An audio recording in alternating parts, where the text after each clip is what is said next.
Welcome to Socialcast, your go-to place to learn about marketing, the latest social media news, and insights. Brought to you by Socialbakers. Hi everyone, welcome to the Socialbakers podcast. In this next episode, we speak about the die-hard influencer audiences. And to do that, we brought in Monica, who heads up our product marketing team. We speak to Monica not because she works in marketing, but because she is a committed, dedicated follower of influencers herself. I've never met anyone who knows more about influencer marketing than Monica, and so without further ado, let's dive in. Well, Monica, welcome to the Socialbakers podcast. We're really glad to finally get you on. Yeah, glad to be here. I really wanted to speak to you about this topic for a while now, just to maybe let the audience know what you do at Socialbakers before we kind of veer off that path and we talk about something very specific. Cool, absolutely. As you mentioned, my name is Monica, and I'm the Director of Product Marketing here at Socialbakers. So what we really care about is the value of the product, the challenges that our product is solving for current customers, and what's really going on in the market, and where can our product really fit. And we want to make sure that everybody in all different parts of the organization are telling this compelling story. So we really sit in the middle and are as the link between all the different teams. So everybody's whistling maybe the same tune. Yeah, that's a brief and a very clear summary. But we are here to talk about something entirely different. Yeah, you brought me from a completely one angle to another, so I'm glad to be here. So the topic of this podcast is the die-hard influencer audiences. I think die-hard is the important word there. Not Bruce Willis die-hard, but die-hard in general. Yeah, and I think we'll get to a few anecdotes that happened on our channels and just in general, but before we start, why are you the person to speak to? I think this story is quite interesting. Yeah, in general, influencer marketing to everybody, I think, is something we are keeping our eyes on because so much is changing, so much is interesting. From my perspective, I studied advertising in my undergrad, and I've always just been understanding what's the next big thing in advertising. And then when influencer marketing really took off, just even 10 years ago at its very beginning, and now look where it is now, I just can't stop following that. I think it's the stories, the authenticity that we're promised, and the authenticity that these influencers really have to, it's a fine line between being a business, being an influencer, and then also being true to yourself to make sure that influencer marketing actually is delivering on its premise and promise. Well, when did you sort of start really following influencers yourself, probably? Like, when did you? Yeah, I would say maybe 2014, 2015. I was doing my master's degree, and we talked a lot about the internet being a public sphere. What does it mean to people? And I started doing my own sort of research, and then kind of found influencers I actually liked watching. So it wasn't from a research perspective anymore. I was like sitting on my couch in my jammies watching YouTube, and it was the first time I had ever really like connected with YouTube. And then I've always been big on Instagram. So then the interplay between YouTube and Instagram was like this perfect new voyeuristic hobby of mine, I guess. Yeah, well, I just want to explain to the audience why I thought it's so important to have you on this podcast. Stop it. Because I feel like you almost have a kind of a superpower in a sense that we all marketers feel like we understand influencer marketing quite well by now. You know, we feel so confident. But whenever I talk to you, and you are someone who follows influencers every day, and would you say you're a diehard fan?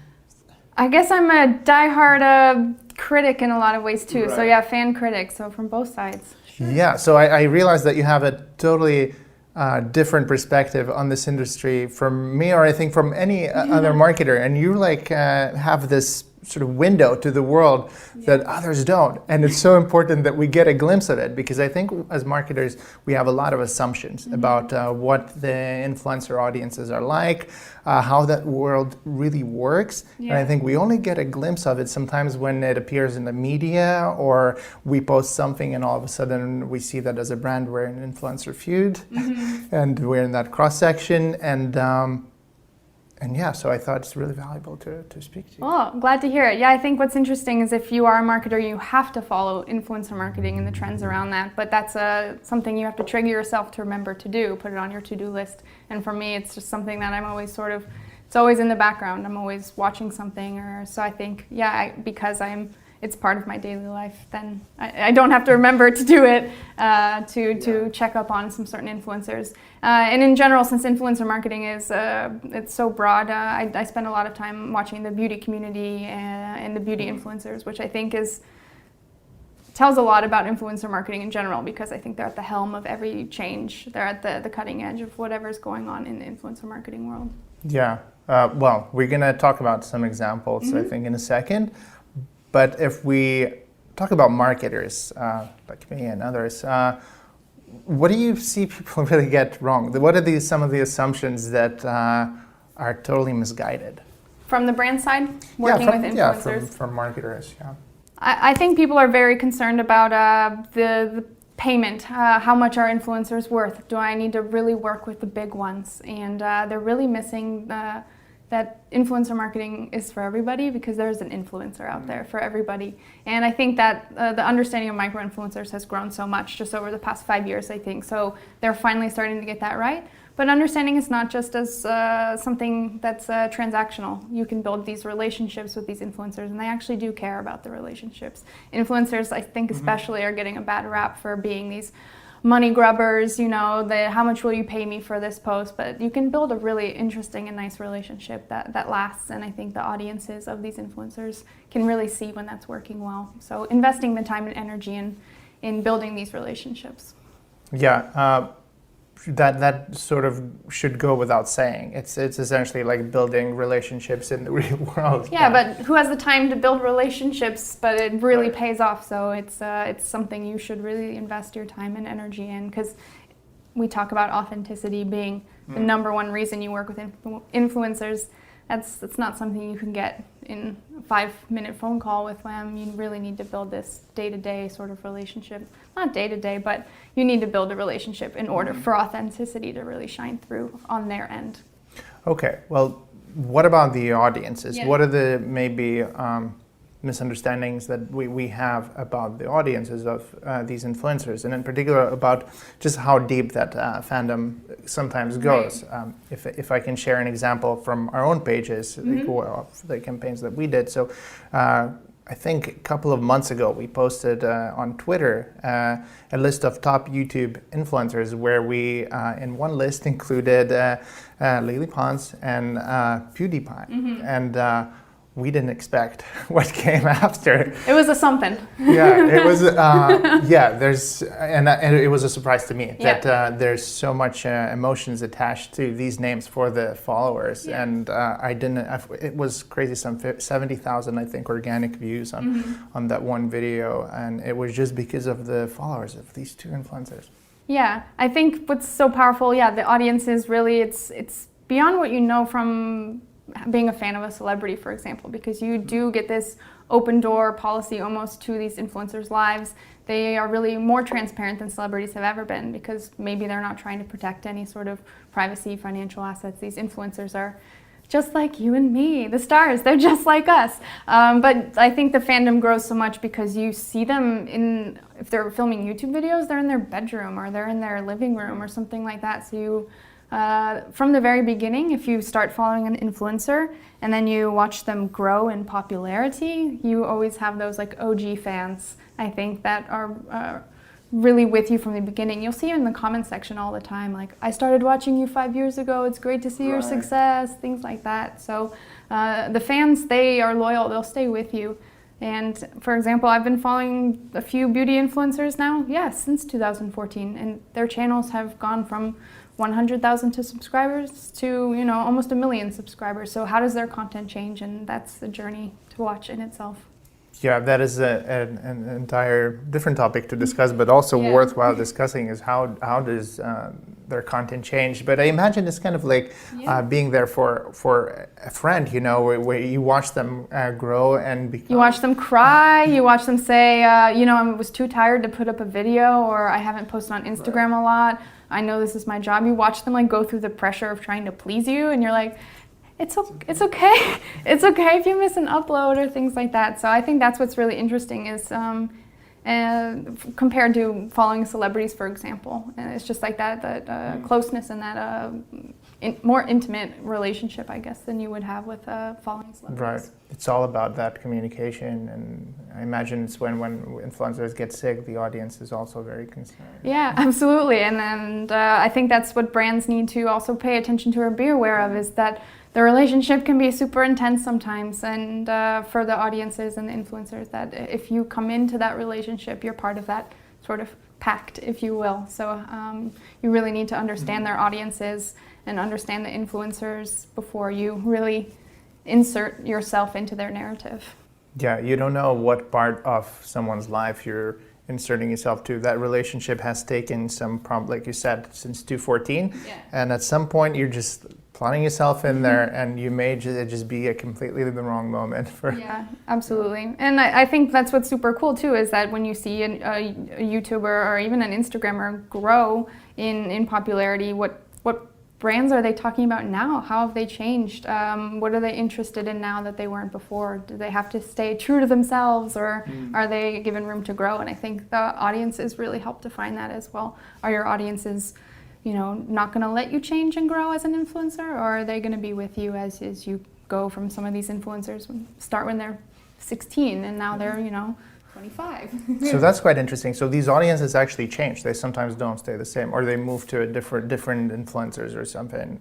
Yeah, I think the audiences can change. They're growing up too. But also when you become more popular and have more followers, then the fandom's going to grow, and you'll have, I guess, less control over it. And maybe you become more of a celebrity status, then maybe people are expecting something a bit different from you as an influencer. And so you always need to keep tabs on how your audiences are changing. And even in videos, you'll see YouTubers ask, what kind of content do you guys want to see? They're like actually taking these polls now. So I think that's what's really interesting, is just all that content is there. And so you can see the different audiences change as well over time. Yeah, it's so different to a degree to brand marketing, where we somehow lost that sort of very close relationship with the audience, and of course it works. It's a no-brainer. And what's I think also interesting is that the audiences, especially for the beauty community, might not be what you expect. You might think that a young YouTuber in her early 20s will be having a bunch of teenagers following her, which is definitely true. But reading any of the comments section, you'll notice there'll be, I watch these videos with my daughter, or things like that. So it becomes sort of a if you don't know that moms are watching your content as well, then how does that change your perspective on your wider fan base and the brands you might want to collaborate with, if you know that these audiences are now part of your community as an influencer? So this is all very positive, but I want to. Isn't it? We started off on a good note, I think. I am really curious about some of the dark side. Yeah, the feuds you look that like you happen. like darkness. Let's talk darkness. Yeah, I want to see because we only get to really see it when it's properly in the media, and it's like, oh well, this influencer and that influencer got into a sort of a conflict, and now it's really in the public eye. But there's like entire communities of followers that are also in conflict with one another. One example. So there was a couple of months ago, right? James Charles versus Tati Westbrook, and that was quite big. Yeah, it made it to all the major publications, right? Can you just maybe briefly, let's summarize for our listeners who haven't. Yeah, absolutely. First of all, the American beauty community is quite a bit different than other regions, so the drama here was definitely dramatic. But yeah, James and Tati, they're both beauty influencers in the U.S. They both have insane amount of followers, but James, he's quite young. I think he's like 19. He shot to fame, but she was sort of his mentor along the way, and the feud actually happened because of a brand sponsorship issue. So James took a sponsorship that was in direct competition with Tati's brand. So it was interesting, and she took it. She started it. She took it far and said, we're close, we're friends, I've helped you in your career, and now you're taking a sponsorship from a direct competitor of mine. And it sort of blew up from there. So I think the tensions are rising because there's a lot on the line for influencers, right? Especially if you want to become celeb status, which I think is for the beauty community in the U.S. That's where they're going. They want to be the celebrities, and it eventually exploded. My sort of feeling is that eventually everyone wants to launch their own product. Yeah, exactly. Their own brand, their own product, everything. So and James had just come out with a collaboration with Morphe. So he came out with an eyeshadow palette that sort of blew everybody's minds in terms of sales. So it's a question: what side are you on? If you follow James, if you follow Tati, if you follow both, and so the fandoms or the audiences were really taking hit at each other, and there are even like drama channels, as there are on YouTube, tracking just how many subscribers Tati got over those 2 days after her launch of her big confessional, and she gained like 3 million subscribers in like a few days. I can't imagine what it must be like being a brand that's working with either of these influencers at the time. Yeah, stuck in the middle with you, right? Yeah. What should you do? Yeah, I think what's interesting is first maybe wait, think about it. But if something's really bad, if something that comes out that it's not part of your brand, not part of your brand identity, you can speak up. Like there was even, and a lot of brands have their own YouTube channels too. So I think it's important for brands to understand: is this drama, or is this drama that's going to affect my business? Is this drama that's going to affect my business positively? Because a lot of these waves are sorted out within like a week, 2 weeks, things like that. But if it's something egregious that happened, they should really make statements or decide. And I think James, he lost a lot of collaborations in just that small period of time. But then 3 days later, he comes out with a video that's quite a nice response, and then the brands who had already pulled out, it's all a question. So yeah, it's not an easy decision, definitely not.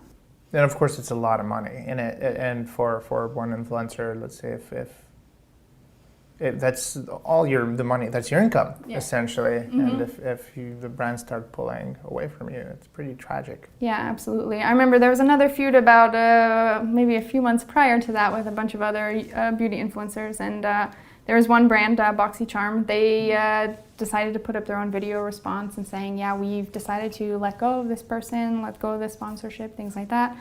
But then BoxyCharm drama comes up too, so then the fandom redirects their, I don't know what you would call it, their fervor from the other beauty influencers, and then puts it on your brand as well. So brands are definitely not immune to the same drama that goes on with influencers as well. Well, they can be. Essentially, influencer marketing is about the trust that the influencer has with the audience. And if the audience no longer trusts the influencer, then they no longer trust the brand to some degree Yeah, it's true. And I think what's interesting is if you are following everybody in the community, you're sort of a fan of everybody. So how do you choose sides? So you really do wait for both sides to come out. But there are those diehard fans that they'll be sending hate messages to the other parties and things like that.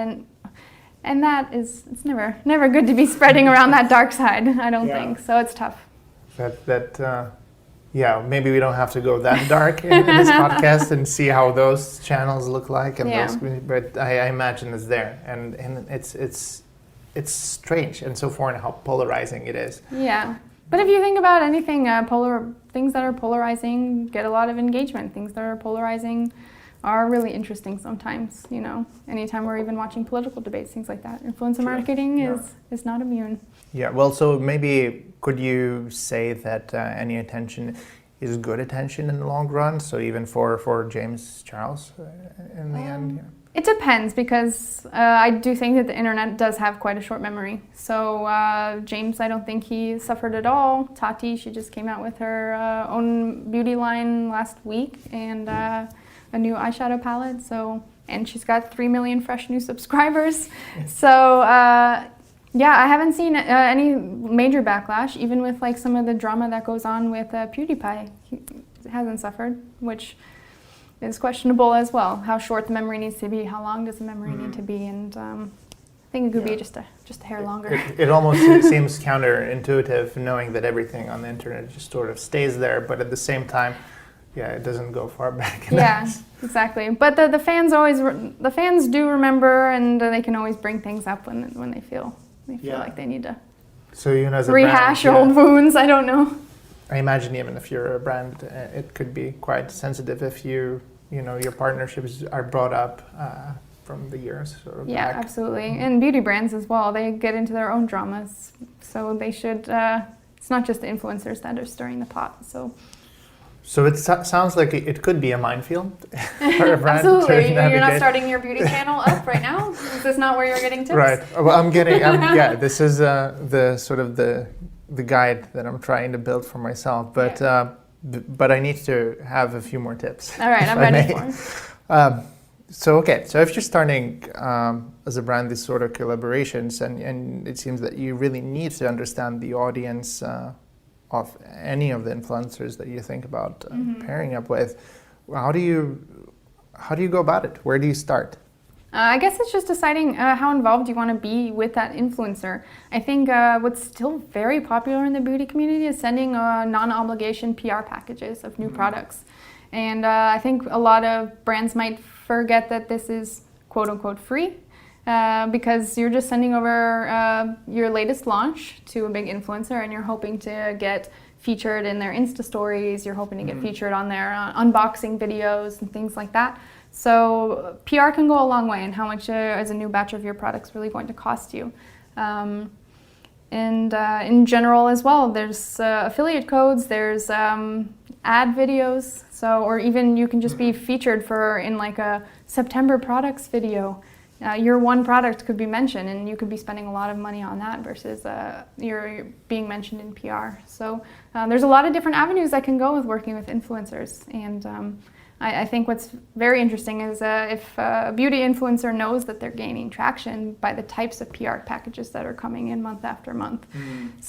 If they're getting more popular and they suddenly like, oh my gosh, I got a package from NARS. This is some high-end beauty makeup. I've never gotten it. I should probably feature them because I've never gotten such a nice brand. But then that could be alienating for the influencers' audiences if they for can't so afford long it. they were like, I'm a drugstore only brand beauty guru, and now here are these NARS products that you might not be able to afford considering you're in high school. And right, so the hope is that the influencer audiences are also making more money as the influencers. it just needs to build. They need to track as well. So you can, I think an influencer can gain a little bit of flack there if it's like very obvious that it doesn't mesh with the vibe of their channel and things like that. Okay, so what do you do as a brand? If you want to know who the audience of this influencer is, do you ask them? I think it's tough, but making sure that you know the influencer's content, you have access to all of that content, and you're watching it, you're reviewing it, and you're seeing what other brands they're promoting as well. Are they promoting your direct competition, for example? Is that going to jive well? Because some beauty influencers, you know what their diehard products are, and suddenly they just pivot, and you're like, their audiences are smart, I would hope. I think they are. And the pivots are really the most shocking. So you need to make sure that you're working with an influencer in a really natural, organic way. You become sort of embedded in their life and embedded in their daily routines, especially for the beauty influencers. I know when some influencers I'm following are shilling a product, when I'm like, I know you don't like that kind of foundation, you've talked about it over and over, that you don't like the feel, things like that, and now you're just trying to tell me that this is great. And the influencers really have a hard time giving negative criticisms on their channels or in their videos as well, because then they're worried about being kicked out of the PR list or things like that. So even criticisms have changed when you get to be more and more popular. You have to say things like, oh, not my style, rather than like, oh, this product is not great. So it's a bit, over the past few years, it's been a bit interesting to see how influencers are changing and being a little bit over-respectful, I think, to brands. And I think brands do really well if they can take the hit. If their product's not good, it's not good. And they should move on and they should try something new, listen to the audiences of influencers, because they're bringing so much valuable feedback, not directly to you, but to the influencers that you're working with.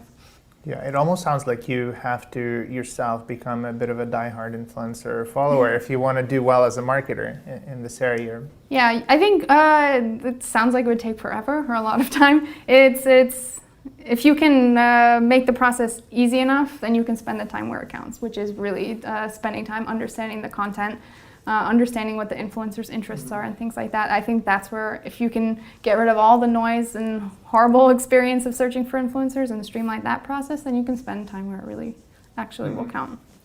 You already mentioned a little bit how you see this industry changing, sort of how influencers are interacting with brands.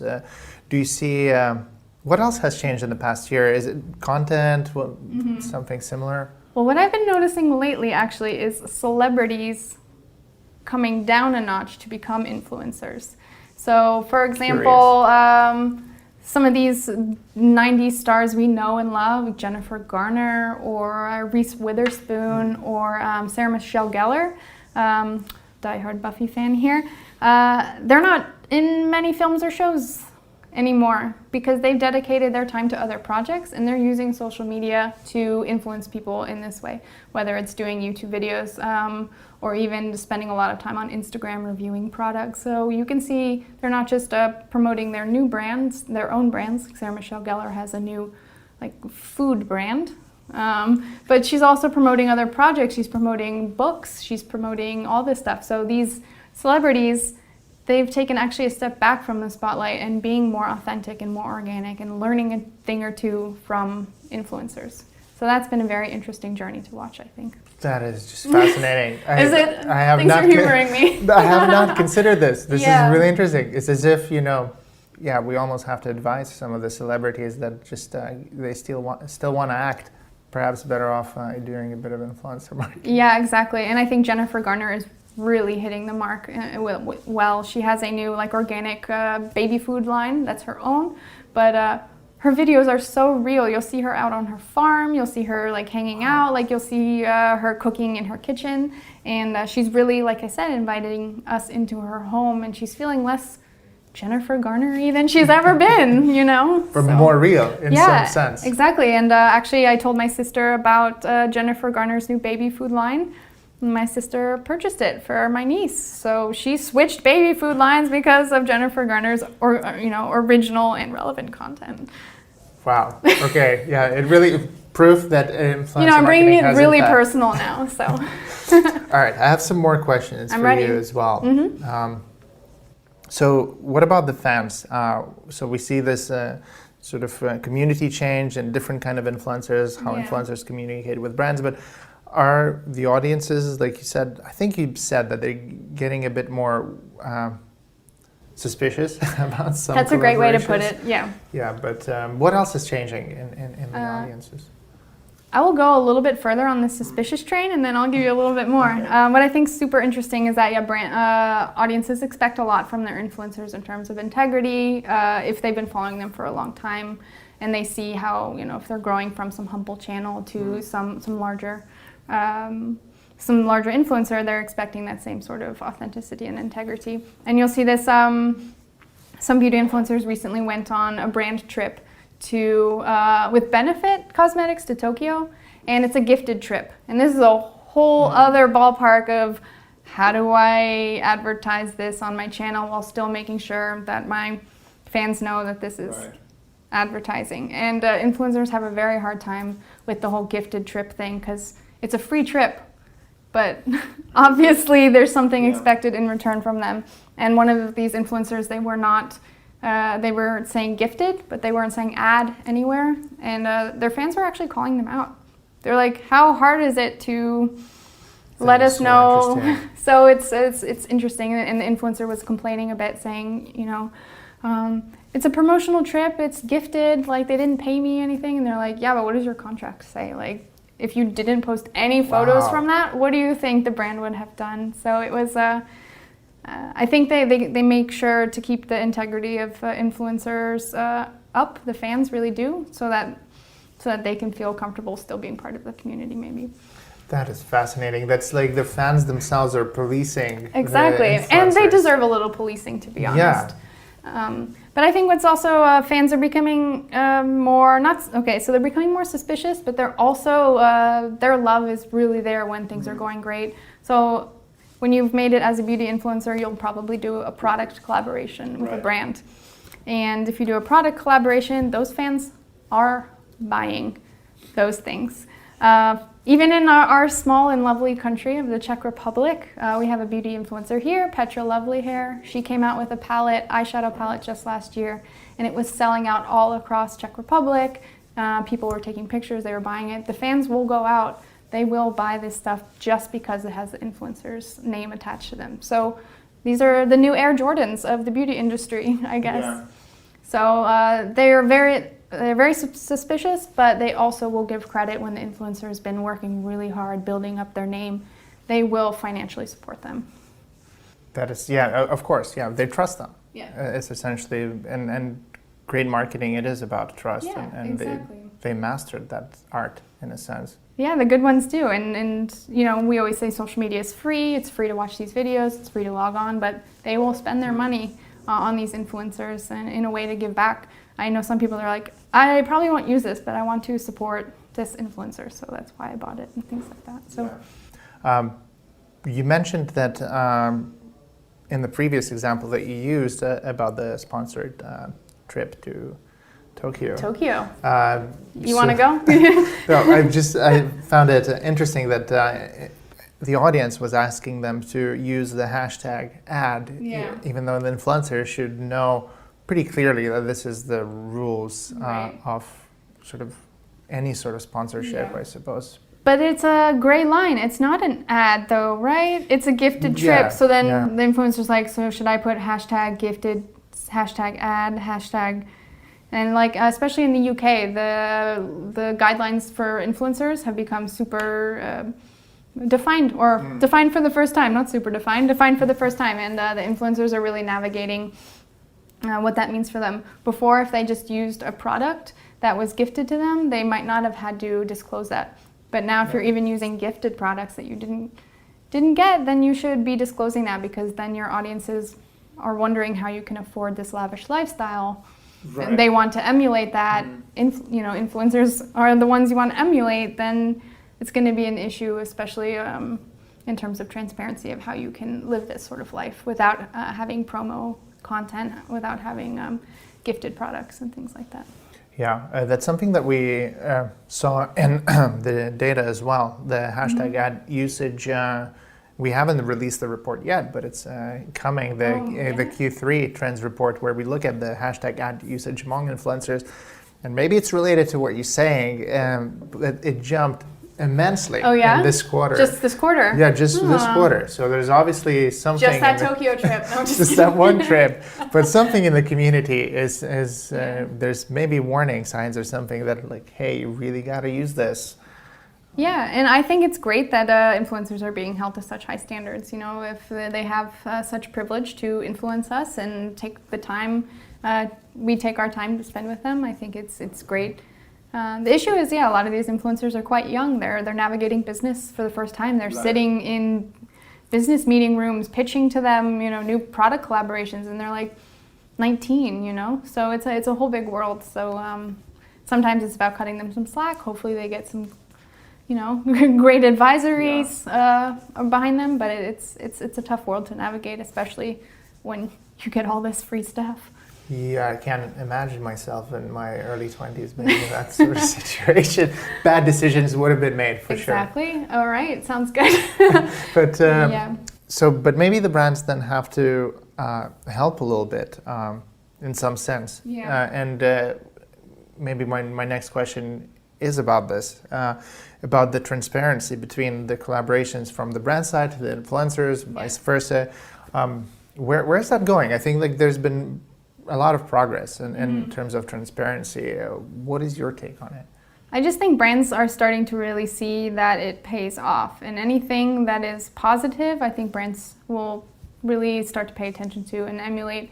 Everybody's always thought, advertising such a dirty thing. Advertisers and lawyers are at the bottom of the barrel in terms of trust, and if any sort of way that you can sell things and be trustworthy at the same time. And I think that's what a lot of people are craving, and they think it's possible, and I think it's possible.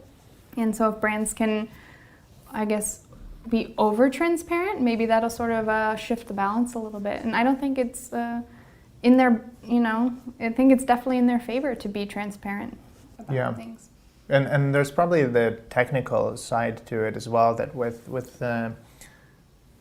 let's say with the data being available on both sides, and that data being shared between the influencers and the brand, there's probably a lot of transparency that can be encouraged in that sort of way. It's a great point. Yeah, and I sense that even obviously Socialbakers were a platform that helps businesses with influencer marketing, and I feel that that's the direction sort of we're moving. Of course, as a product marketer, you know much better.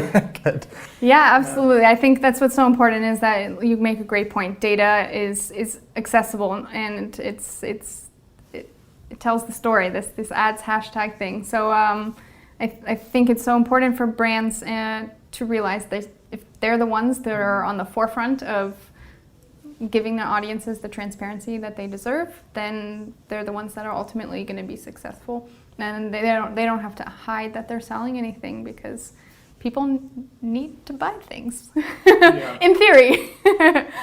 Okay, maybe for the wrap up, or the last sort of point, who do you follow? That's a very embarrassing question. Okay, no, well, who should we be following as marketers to see who's really doing it right, maybe? Well, it really depends on what you're interested in, isn't it? You don't want to follow influencers that don't have an organic connection with you. But what I think is very interesting, as I mentioned, is the difference in countries. So US influencers, it's very high production value. Like you mentioned, Tati, Glam Life Guru, James Charles, who else is Jeffree Star, these like big names in the US from the beauty community. It is high production. They're not editing their own videos, things like that. They just sit in front of the camera, and they have a whole production crew that handles everything. So they've really turned it into this personality thing.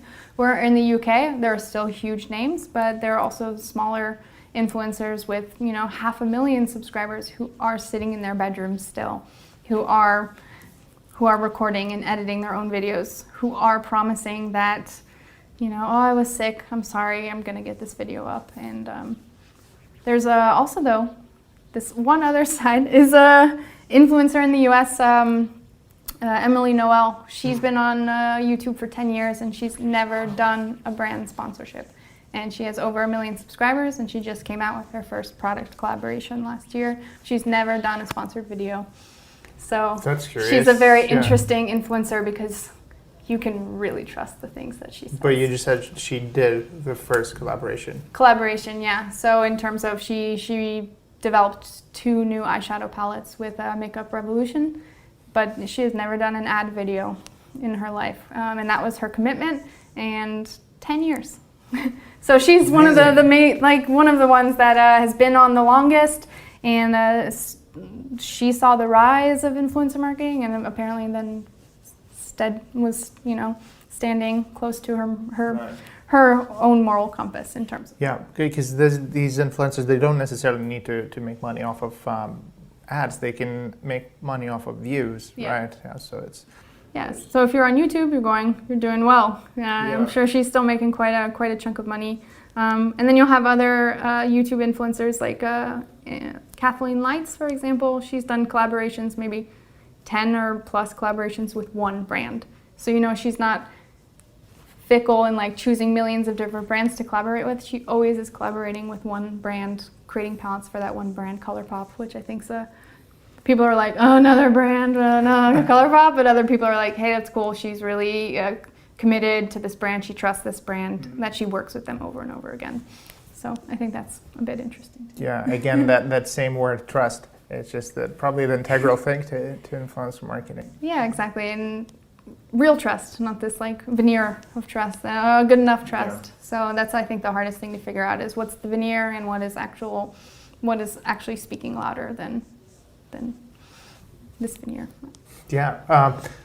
Makes perfect sense to me. I Does think it? You're ready to go? What's your channel? it's clear to me what I have to do. But no, it's actually, it's just, I think we're barely scratching the surface. Yeah. There's so much, and that's what I meant. It's so healthy to sometimes talk to you because it's just a sanity check.